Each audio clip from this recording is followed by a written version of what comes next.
अस्सलाम वालेकुम, welcome to ज़रा हटके। मैं ज़रात खोड़ो और मेरे साथ है मुबशिर जैदी और वसतुल्लाह खान। और जैसे आप जानते हैं आज है कॉल इन डे और हमारे नंबर हैं 021-3233-0927, 29 और 30।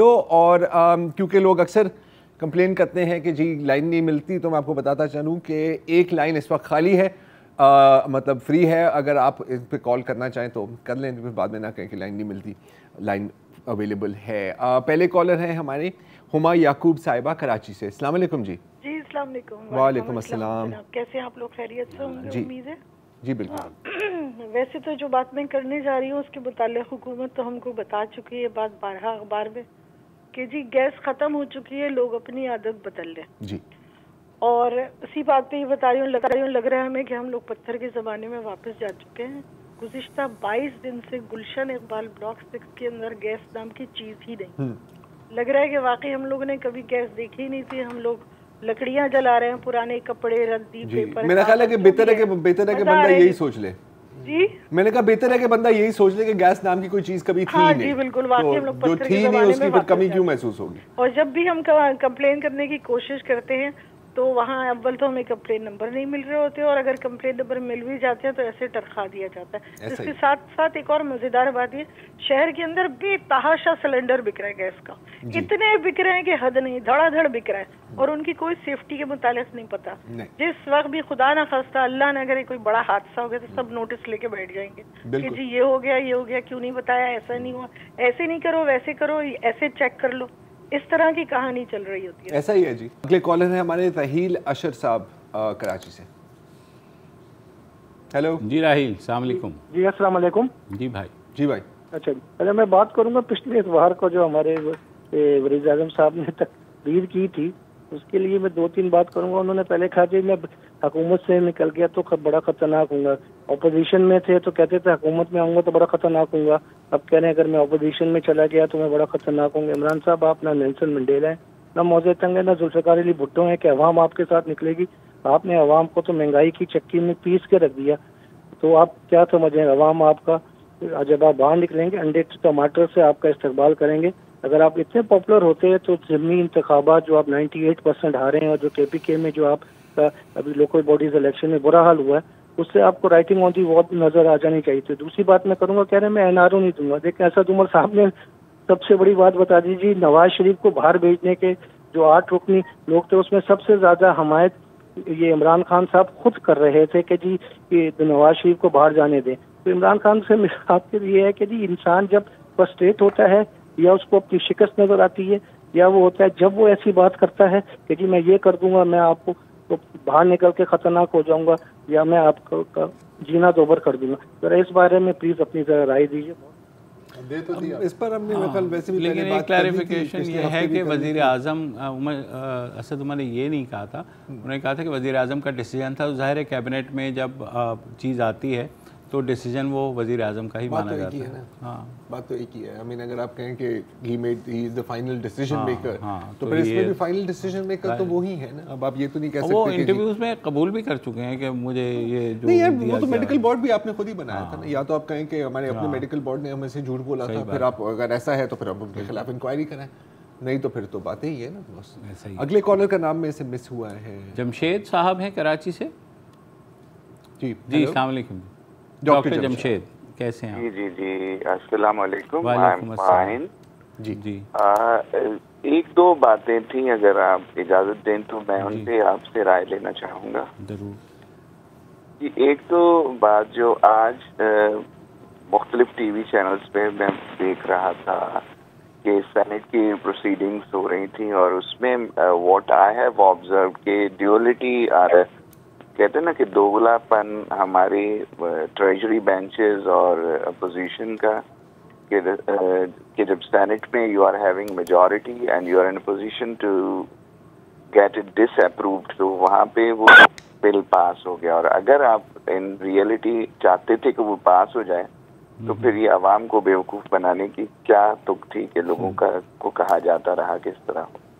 दूसरा ये कि इस शहर में जिसमें आप और हम सब लोग रह रहे हैं कराची में, तो for the long time it is कि लिवेबल नहीं रहा शहर और ग्रेजुअली 1000 मुसीबतें हैं कराची में, सिर्फ क्लिफ्टन और डिफेंस नहीं, क्लिफ्टन के भी मुख्तलिफ ब्लॉक्स जिस तरह तनज़ुली का शिकार हो रहे हैं, तो इसमें क्या लोगों को रहने का यहाँ हक नहीं? बाकी प्रोविंस तो खैर, लेकिन लोग भाग दौड़ के जब कराची में पहुँचते हैं तो क्या यहाँ भी अब ज़िंदगी लोगों की अजीरन कर दी जाएगी? कभी लोकल गवर्नमेंट के एक्ट के नाम पे, कभी आपकी ज़बान के नाम पे लोगों को डराया और बहुत ही ज़्यादा खौफज़दा रख के यहाँ रहने पे मजबूर किया जाता है। ना सड़क, ना पानी, ना गैस। तो आखिर क्या पाकिस्तान में रहने का कोई ऑप्शन नहीं और सारा मुल्क माइग्रेट करके कनाडा या अमेरिका भागे? और नहीं, वो कहाँ आने देंगे हमें यार। जी, आप दुरुस्त कह रहे हैं कि वाई दे विल दैट। नहीं। तो आखिर क्या कसूर क्या है आम लोगों का, मेरी तरह? आम लोगों का कसूर जमशेद भाई ये है कि वो आम लोग हैं, वो उस अशराफिया का हिस्सा नहीं है। आप क्यों आम है? जो फैसले करते हैं। तो ये है, जहाँ तक आपने सेनेट की बात की, सेनेट में तो हाँ बिल्कुल, सेनेट पे बस यही है, ये पहली दफ़ा तो नहीं हुआ ना तहरीक अदम एतमाद हो जाए या वो हो जाए, यही अपोजिशन जो है ना पता नहीं क्या हो जाता है। मैं तो कहता हूँ कि बड़ी पॉजिटिव बात है। देखिए, हम हमेशा कहते हैं कि जी कोई ताउन नहीं है, यू नो, अपोजिशन आप मतलब अपोजिशन और हमेशा कहते थे कि हम लेजिस्लेट इसलिए नहीं कर सकते कि अपोजिशन रोक देती, ब्लॉक कर देती। एस्टैब्लिशमेंट, हुकूमत और अपोजिशन एक पेज पे हैं, बस वन लाइन में हो गया। हाँ, वन लाइन में हो गया। और दूसरी बात है, कुछ फैसले अजीम तर कौमी मफाद में आपको करने पड़ते हैं, और मुल्क जिन चैलेंजेस का इस वक्त मुल्क को सामना है, अजीम तर दौरान जंग है, अजीम तर कौमी मफाद में। अगली कॉल ले लें सर, आप नाम बता दें मुझे। मैं बता दूं, शहाद सिद्दीकी हैं, लेकिन उससे पहले मैं से बता दूं, आज किसी ने लिखा कि शहबाज शरीफ का डेजिग्नेशन है वकास सिद्दीकी, कि शहबाज शरीफ का डेजिग्नेशन है विफाकी वजीर बराए अपोजिशन अमूर। अच्छा है, आई लाइक दिस। और इसी बात पे हम आते हैं, वकास सिद्दीकी साहब है कराची से। वालेकुम अस्सलाम। और आपका शो बहुत अच्छा है, और आप तीनों का जो तंजिया मिजाज होता है ना एक लाइटर मूड में, वो बहुत पसंद है लोगों को। बहुत शुक्रिया सर। जी सर, मेरी एक दो गुजारिशात थी। एक तो गुजारिशात ये थी कि इमरान खान साहब ने लोगों का एक तो बहुत ज़्यादा ही महंगाई के मारे कहते थे ना कि तब मैं बदला लूंगा, रुलाऊंगा ही नहीं, और उन्होंने हकीकत में ही जो है ना आवाम को रुला दिया। सही। और सर, ये अपोजिशन तो हमारी ऐसी है, बस इधर गिल्ली डंडा खेला जा रहा है, सारे बिल भी पास हो रहे हैं, और आज लॉन्ग मार्च होगा, कल होगा, इसी में आवाम को 5 साल गुजार देंगे। जी ऐसा ही है। 3.5 तो गुजर गए, 3.5 तो गुजर गए, अब तो 1.5 बाकी है सर। हाँ, उसके बाद अब तो बस 2 मार्चेस की मान है हम। हाँ, 2 मार्चेस की तारीख होंगी, एक 23 मार्च और एक 14 अगस्त। हाँ बस सर, आपके तवज्जुह से मेरी सिंध गवर्नमेंट से एक छोटी सी मुअद्दबाना गुजारिश है कि सर, सिंध पुलिस का 3 सूबों में अपग्रेडेशन हो चुकी है, ये तकरीबन 3.5-4 साल हुआ है सर। सिंध पुलिस का एक देरीना मसला है जिसकी वजह से बहुत ज्यादा मोराल जो है। अच्छा सर, मैं वकास साहब, अपग्रेडेशन से आपकी क्या मुराद है? अगर मैं थोड़े से 5 BPS 5 था पहले से तमाम पीसीस का, सिपाहियों का, अब उसको बढ़ा के 7 ग्रेड में हो गए, और हेड कांस्टेबल जो थे वो 9 में, और ASI 11 में।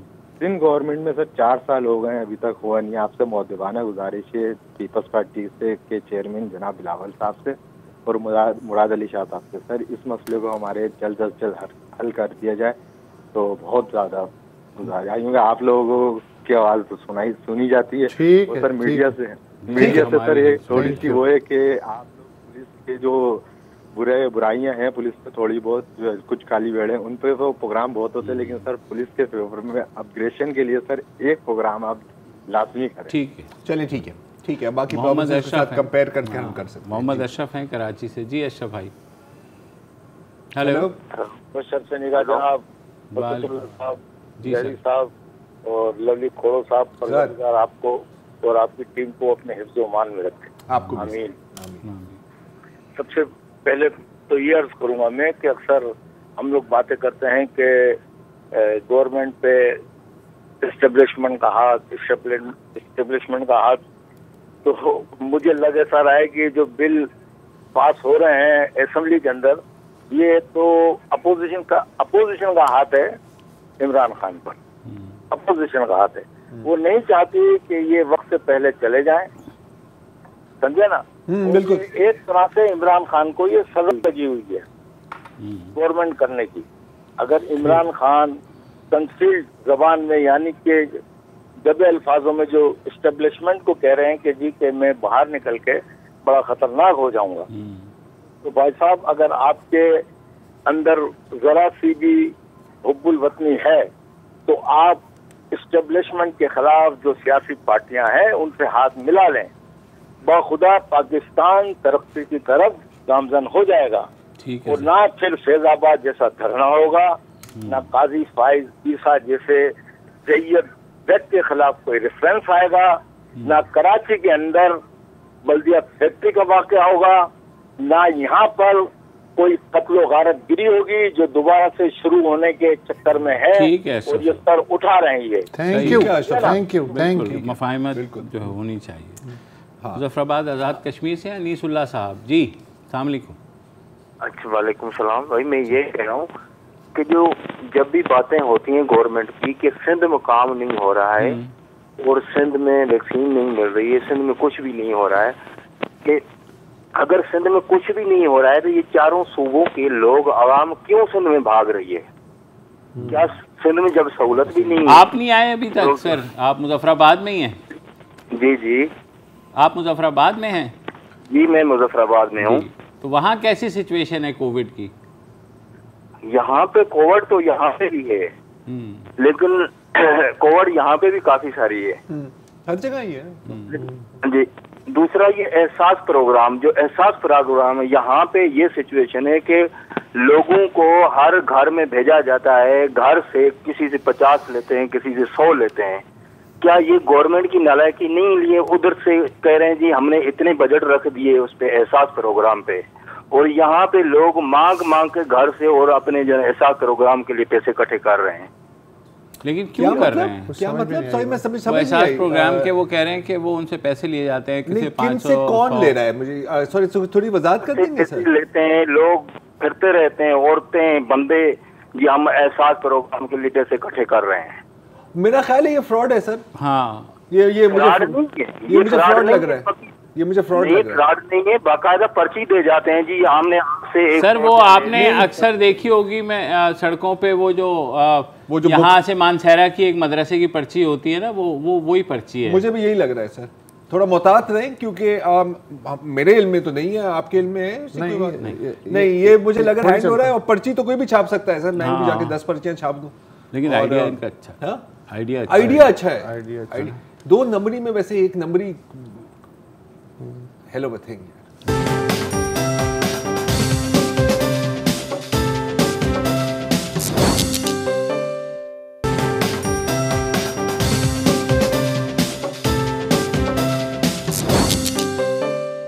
मोहम्मद सलीम साहब हैं लाहौर से।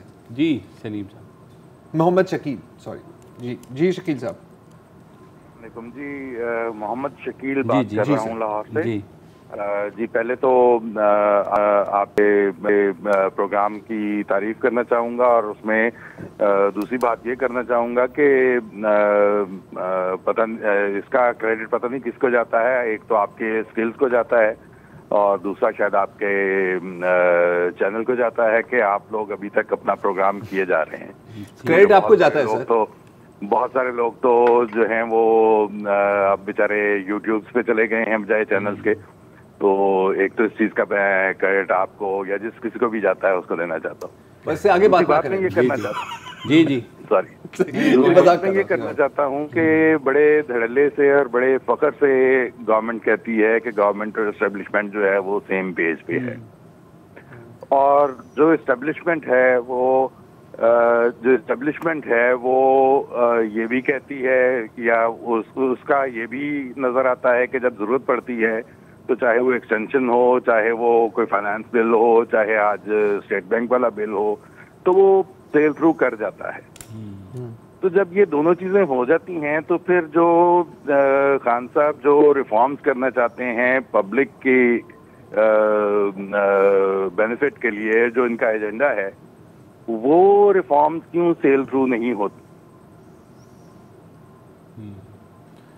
देखिए यही तो शिकवा है कि वो रिफॉर्म्स नहीं हो पा रही जिनका उन्होंने वादा किया था।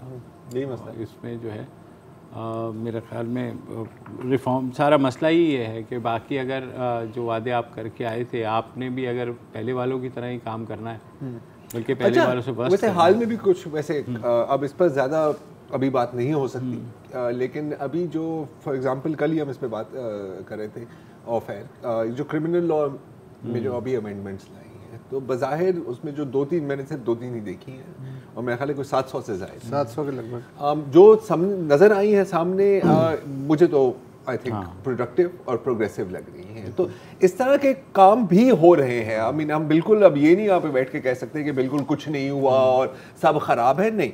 There have also been progressive steps taken, जैसे अभी ये जो वर्क प्लेस हरासमेंट वाला लॉ का जो काम हुआ है, या ये भी काबिल तारीफ है। अब जाहिर है कि इस पर भी लंबी डिबेट होनी चाहिए और जब कम से कम कोई 50-60 अमेंडमेंट्स समझ में आ जाए तो फिर इस पर एक शो करना चाहिए, लेकिन credit way credit is due and blame way blame is due, असूल यही होना है। और लेजिस्लेशन का मतलब ये नहीं होता कि चीज़ें फ़ौरन जो है ना सामने आना शुरू करें, उसके रूल्स बनते हैं, उसमें 2-3 साल लग जाते हैं, फिर वो इम्प्लीमेंटेशन फेज़ में जो है वो ग्राउंड लेवल तक जाने में उससे शायद 5 से 10 साल लग जाते हैं, क्योंकि वो पता ही नहीं होता नीचे कि भाई ये लॉ पास हो गया है।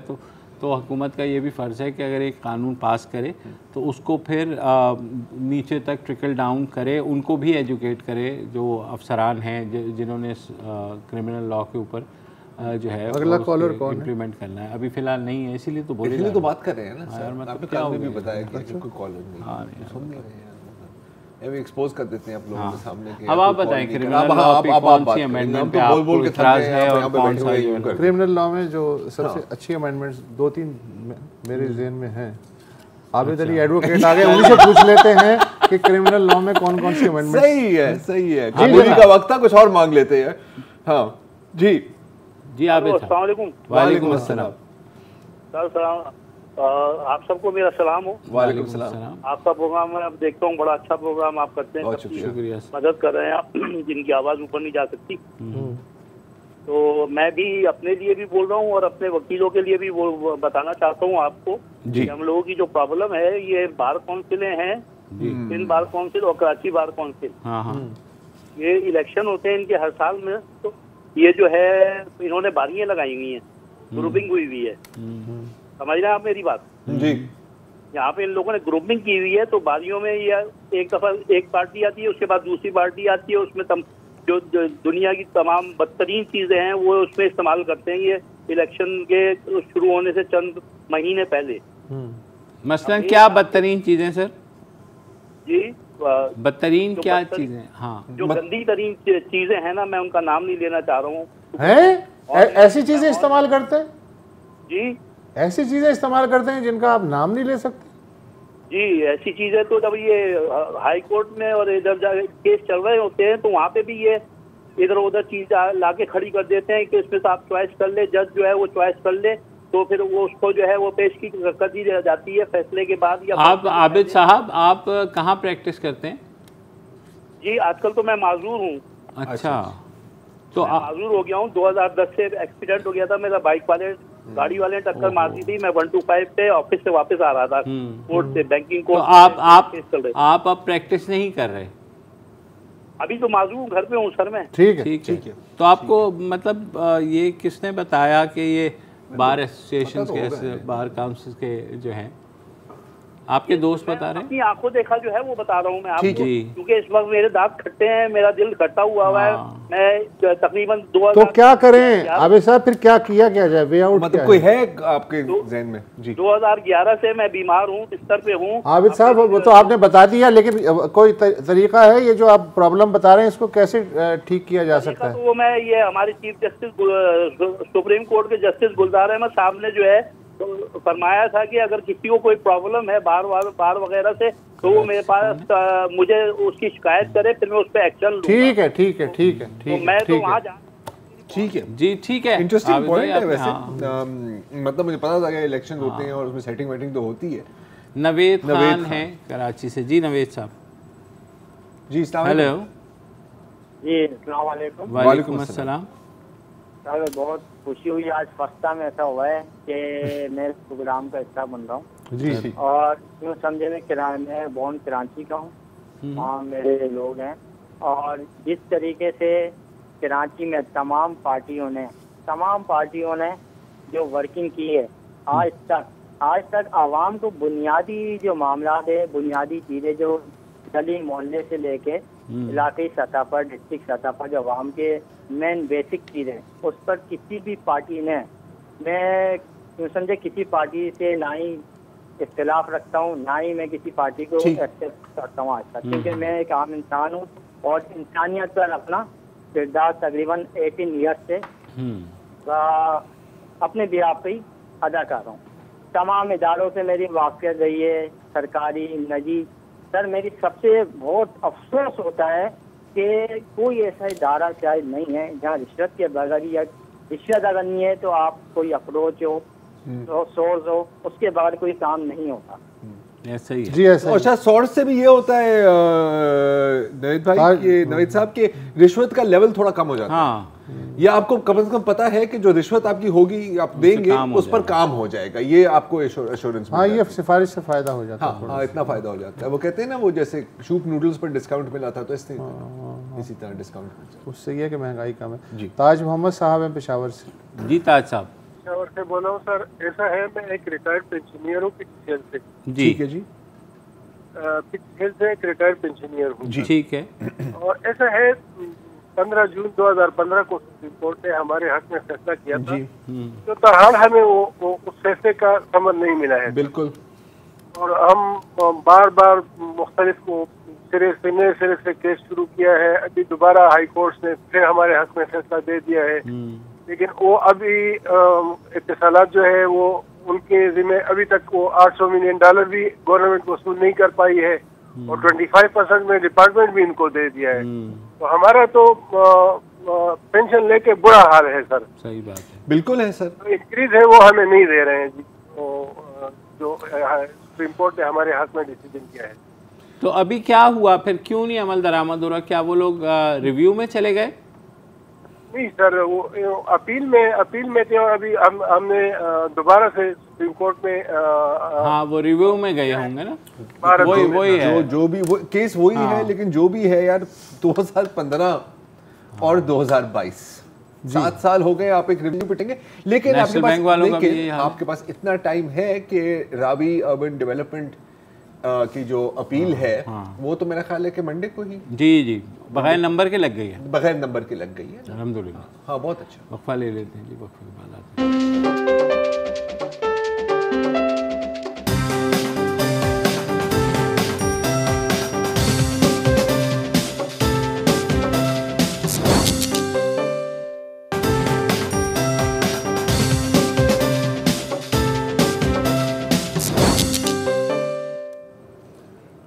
Welcome back. अवैस अली खान हैं कराची से। जी जनाब। हेलो चले गए, आपको सुन के बस डर गए सर। मोहम्मद अशरफ हैं लाहौर से। मोहम्मद अशफाक जी, अस्सलाम वालेकुम। जी वालेकुम सलाम। सर मेरा एक मसला था जी। मैंने 2015 में प्लॉट लिया था 5 मरले। कहाँ पर?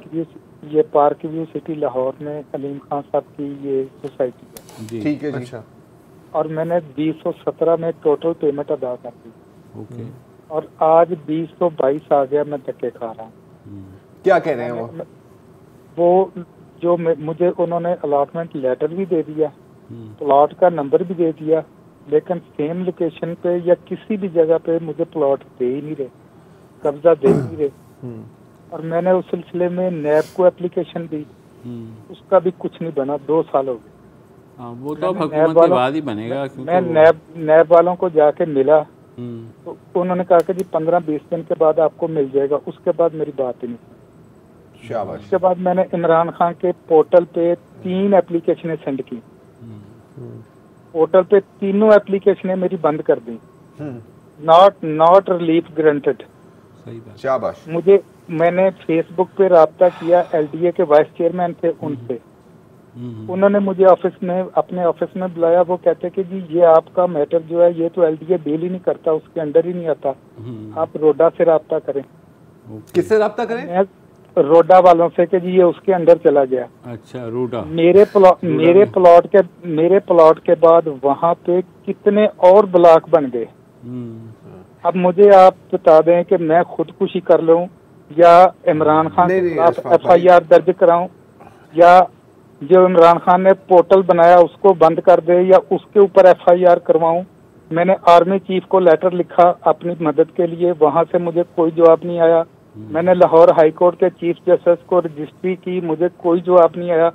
एक 5 मरले का मेरा प्लॉट है, वो पोर्टल बंद कर दें अगर उन्होंने नहीं कोई काम करना। मेरा 5 मरले का काम नहीं कोई कर सकता, पूरा 5 मरले का कोई काम नहीं कर सकता। आप क्योंकि आम आदमी हैं, आपने अपनी जमा पूंजी से इकट्ठे करके प्लॉट ख़रीदा है, तो आपको कहीं से इंसाफ नहीं मिलेगा। मैं एक मशवरा दे सकता हूँ कि समा टीवी को, अगर आप, वो आजकल इंडिपेंडेंट बनने की कोशिश कर रहे हैं, बहुत इंडिपेंडेंट, समा टीवी को अगर किसी रिपोर्टर को दें, देखें समा कैसे चलाएगा वो खबर जो है ना। हम भी अपने उनको कहते हैं, हमारे तवज्जुह से तो खैर जा ही रहा है। अशफाक साहब, आप मुझे एक बात बता सकते हैं कि ये सिर्फ आपके साथ हो रहा है? अच्छा, चलेगा। मैं जानना चाहता था कि सिर्फ इनके साथ हो रहा है या ये सबके साथ हो रहा है? बहुत से होंगे, अब एक तो नहीं होगा, एक केस तो नहीं हो सकता। लेकिन वो हुआ ये होगा कि वो रूडा के अंडर ले लिया होगा वो प्लॉट। अब मुझे नहीं पता कि ये पार्क व्यू है कहाँ। अब रूडा को लाहौर हाई कोर्ट ने अपने अंडर ले लिया। हाँ, और क्या, वो वजीर आजम, सुप्रीम कोर्ट ने हाई कोर्ट को अपने अंडर ले लिया, ये भी है। नौशाब अली हैं कराची से। जी नौशाब साहब। जी वालेकुम अस्सलाम। जी, मैं नौशाद बात कर रहा हूँ कराची से। जी मैं ये 2 चीज़ों की तरफ इशारा करना चाह रहा था। एक तो ये कि यमन के अंदर इतनी खूनरेजी हो रही है, इतना वहाँ पर अरब कंट्री की बम्बार्डमेंट से वहाँ मुसलमानों की लाशें पड़ी हैं रोडों पर, आबादी में बमबारी हो रही है। जी बिल्कुल। और हम पाकिस्तान ऐसे एक एटम बम रखने वाला मुल्क जिसकी पूरी दुनिया में आवाज़ है, तो हम क्यों नहीं यहाँ रोल प्ले करते अपना यमन के गरीब मुसलमानों के लिए? क्या करें? और जब देखें कश्मीर का मसला था तो सऊदी अरब ने हमारी कोई फेवर नहीं की और हम बहुत गम गुस्से में थे। पाकिस्तानी 22 करोड़ अवाम बहुत गम गुस्से में थी, हमारा दिल खून के आंसू रो रहा था, कश्मीर में हमारी हिमायत नहीं की जा रही। आज यही लोग जो है वो यमन के अंदर खूनरेजी कर रहे हैं, जिसमें बरतानिया, अमेरिका, फ्रांस और ये सारे बादशाहों के मुल्क और इसमें से इसराइल भी शामिल। तो आज हमारा मीडिया क्यों इसको कवरेज नहीं देता? हमारा मीडिया कहाँ तक आज़ाद है? देखिए, मेरे ख्याल में तो मुकम्मल कवरेज मिल रही है, अखबारों में भी खबरें छप रही हैं, हम लोग भी अपने लेवल पर डिस्कस करते हैं जब कुछ होता है। ये जंग इतनी तवील है हो गई है, कब से 2018 से 15 से 7 साल हो गए हैं, और गुरिल्ला वारफेयर चल रहा है। यमन में जो हो रहा है वो बहुत ही अफसोसनाक है, लेकिन अब इसमें मैं रियलिस्टिक बात आपको करता हूँ कि जज्बाती होकर आप इस पर कोई स्टांस नहीं ले सकते एज ए स्टेट। नहीं, और हम क्योंकि बहुत दूर हैं ना, तो हम कुछ भी नहीं। अच्छा, हमें इसमें इन्वॉल्व करने की बड़ी कोशिश की गई थी, आपको याद हो? बिल्कुल, बड़ी कोशिश की गई थी। इनफैक्ट सऊदी अरब खफा भी हुआ था हमारे से, क्योंकि हमने फौजी दस्ते भेजने से इनकार किया था। अब अगर किसी का ये ख्याल है कि हम रियाज पर न्यूक्लियर बॉम्ब फेंकेंगे फॉर यमन, ऐसा नहीं होने वाला। ना ही कोई डिप्लोमेटिक रिलेशंस आपकी हो सकती है। अनफॉर्चुनेटली नेशन स्टेट्स के इंटरेस्ट जज्बातों पे नहीं चलते, और वो बड़े कोल्ड और कैलकुलेटेड किस्म के होते हैं असूलन। ये बात कड़वी है लेकिन सच है। और दूसरे ये कि हमारे जो दुनिया भर के जो मजलूम मुसलमान हैं, वो सारे के सारे मजलूम मुसलमान हमारे नहीं हैं। जिनके साथ हमारे इंटरेस्ट मिलते हैं वो तो मजलूम मुसलमान हैं, जिनके साथ हमारे इंटरेस्ट जो है वो डाइवर्जन में जाते हैं और या दूर दराज हैं या गरीब मुसलमान हैं, तो वो मेरा ख्याल है उनकी मालिकी जो है हमारे मफाद में नहीं होती। यही है पत्थर दिल डिप्लोमेसी का जौहर। वीगर्स के हक में कितने जलसे निकले हैं? हाँ, कितनी रैली बिल्कुल कोई निकली? हाँ, हमने कभी बात की? सीरिया को ले लें, हजारों में, लीबिया को ले लें, हजारों में साले। सही बात। वक्फे के बाद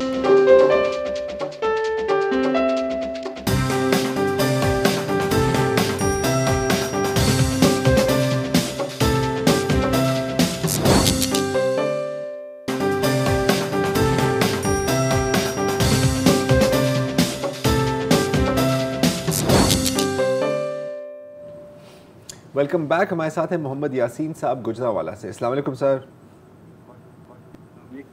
हेलो जी सर, फरमाइए। सर बात ये है कि हमने ये गुजरावाला से बोल रहे हैं, ये संती शहर है जी, और ये महंगाई की वजह से ना कारोबार तबाह हो गया। क्या कारोबार करते हैं सर आप? ये ना वाशिंग मशीन में डब्बी स्विच लगता है, वो बनाता है मेरा भाई। ठीक है। मटीरियल इतना महंगा हो गया कि ना काम में बंद हो गया, बिल्कुल यकीन करें, हाथ पे हाथ रख के बैठ गया, बहुत परेशान हो गया। हाँ जी, और ये महंगाई की वजह से ना, ये न्यूक्लियर पावर एक मुल्क पाकिस्तान है, इसमें दुनिया की बहुत बड़ी ताकत है ये जी। ये हमारे हुकूमतें क्यों नहीं सिर्फ तवज्जो देती कि महंगाई कम की जाए? हाँ जी जी यासीन भाई, एक तो पूरी दुनिया में हो रही है महंगाई, लेकिन हमारे यहाँ कुछ ज़्यादा ही हो गई है। दुनिया का हम तीसरा मुल्क है, तीसरे नंबर का। ना बॉस के जैसे अब इनकी जो अगर मैं इनका इशारा समझ रहा हूँ, जो ये कराते हैं इनकी सारी चीज़ें तो बाहर से आती हैं। तो जैसे वो एक्सपेंसिव होता है क्योंकि आपकी डोमेस्टिक मैन्युफैक्चरिंग तो है ही नहीं। बिल्कुल। आप तो बॉल बेयरिंग नहीं बनाते ना, आप तो सुई भी नहीं बनाते। सही बात। तो अगर आप 100% डिपेंडेंट हैं, अगर यहाँ पर आप असेंबली भी कर रहे हैं और माल सारा 20% ज़्यादा महंगा आ रहा है आपके पास, तो यहाँ पर कौन खरीदेगा आपसे? ये इशू है। ये इशू उसमें ये मैं आपको, मुझे नहीं पता कि ये कारामद होगा कि नहीं, लेकिन मशवरा ये कि अगर भाई से कहें कि अगर हो सकता है ऑनलाइन उन चीज़ों को वो कर ले तो आपके दूसरे खर्चे बच जाएंगे। आई मीन कैसे, क्या मतलब? नहीं मतलब मैन्युफैक्चरिंग में तो उतना ही खर्चा आएगा। हाँ, मैन्युफैक्चरिंग माल तो वहाँ से मसला उनका मैन्युफैक्चरिंग है, बेचना मसला नहीं। फिर ये कि लोग जो हैं उनकी जेब पे चूंकि असर है, लिहाजा वो प्रायोरिटी में कुछ चीज़ें नहीं खरीदेंगे। तो ये और ये तो वॉशिंग मशीन तो ऐसी आइटम है कि आप तो फिर इसके बगैर भी तो यू कैन लिव ना यार, कोई एसेंशियल आइटम तो नहीं है। रज़ा अली वारसी हैं कोयटा से। जी रज़ा साहब। अस्सलाम वालेकुम जनाब। वालेकुम अस्सलाम। सर मैं जैसा कि आपके प्रोग्राम का नाम ज़रा हटके इसी तरीके से आपके जो तबसरे होते हैं बड़े माशाल्लाह जानदार, और जो आम जो दूसरे चैनल्स हैं उनके ऊपर जो सहाफ़ी हजरात हैं ऐसे इश्यूज हैं जिनके ऊपर वो तबसरा करने से, उस पर तजिया करने से घबराते हैं। तो आपका मैं बहुत फ़ैन हूँ और सहाफ़त की दुनिया का एक अपना सा तालिब इल्म भी हूँ।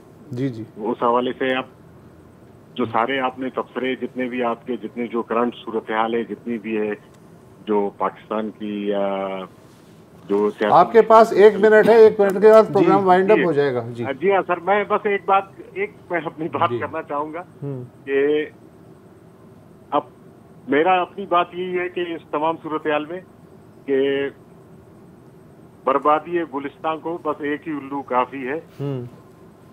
हर शाख पे उल्लू बैठा है, अंजाम गुलिस्तान क्या हो। जनाब ये जो सेनेट में जो बिल पास हुआ इसके ऊपर अपोजिशन के लिए। Okay, thank you sir. Thank ठीक है कुछ सही है। मुकम्मल बहुत अच्छे नोट पे ये प्रोग्राम खत्म हो रहा है, मुझे लग रहा है। आप तो खुश होंगे, शेर व शायरी से खत्म हो रहा है। नहीं, सिर्फ शेर व शायरी का मसला नहीं। हाँ चलिए सही है, ठीक है। तो ओके, मैं अभी है 30 सेकंड बात कर। अच्छा 30 सेकंड है, आप बात करें यार। मैं वो बोल के थक गया, मेरी तो बोलती बंद नहीं होती। नहीं अब क्या 10 सेकंड में क्या ना। अच्छा टाइम है। सैयद फैसल मुजीब है कराची से। जी सर। हेलो अस्सलाम वालेकुम। जी जल्दी से कहिए, आपके पास 30 सेकंड है। सर जल्दी का तो काम नहीं है, बस सिर्फ एक गुजारिश ये थी कि अभी फर्स्ट ईयर प्री इंजीनियरिंग का जो रिजल्ट आया है जरा आप लोग इसको तबसरे में लेकर आए कि ये इन्होंने बच्चों के साथ कराची के किया क्या है। अभी रिजल्ट इन्होंने किया ये है कि जिन बच्चों की 90% आई थी मैट्रिक के अंदर मैट्रिकुलेशन में, फर्स्ट ईयर में उनकी 29% आ रही है, किसी बच्चे की 37% आ रही है। उसके बाद इन्होंने कहा कि जी हम ये करेंगे, कोविड की वजह से जो कंपलसरी सब्जेक्ट्स है उनके हम एग्जाम लेंगे, बाकियों के जो हम एग्जाम नहीं लेंगे। उसके बाद जब उन्होंने नंबरिंग की है तो उर्दू में किसी को 30 नंबर दे दिए, किसी को 25 नंबर दे दिए इस्लामियात में। उसके बाद जो बच्चे हैं वो आगे जो है कॉलेजेस के आगे और अपने कोचिंग सेंटर्स में आगे, इवन ये कि मेरा बेटा जो है वो कल रात से उसने खाना नहीं खाया। तो भाई ये करना क्या चाह रहे हैं? अगर आपने मारना है तो भाई मार दें, अगर आपने जाहिलों को ही बिठाना है डिपार्टमेंट के अंदर तो भाई तमाम जाहिलों को भर्ती करें और तमाम तालीम याफ्ता अफराद को ले आके समंदर में क्या कहते हैं बीच में ले आके। हम आपकी फ्रस्ट्रेशन समझ सकते हैं, ये जाहिर है कि एक है कि एक तरफ एक्सट्रीम ये थी कि 100 में से 99 नंबर भी आ रहे हैं। अच्छा, दूसरी एक्सट्रीम भी आ रहे थे। हाँ, 103 भी आ रहे हैं। 100 में से 103 भी आए। क्या बात है यार। बहरहाल पाकिस्तान जिंदाबाद, और इंशाल्लाह मंडे को फिर मुलाकात होगी। अस्सलाम वालेकुम। अगर आपको हमारे शो पसंद आया है तो प्लीज़ हमारे यूट्यूब चैनल को सब्सक्राइब करें, और अगर मुनासिब समझे तो इस वीडियो को लाइक भी कर लें, तो कोई हर्ज नहीं है, और शेयर भी कर लें और कमेंट भी कर दें, वरना वो सब ऐसे ही लिखते रहेंगे। और ये जो दोनों कह रहे हैं ये कर लें जी प्लीज़, नहीं तो हमें भी घर जाना है, मैं आपके कंप्यूटर में नहीं रहना 24 घंटे। सही बात।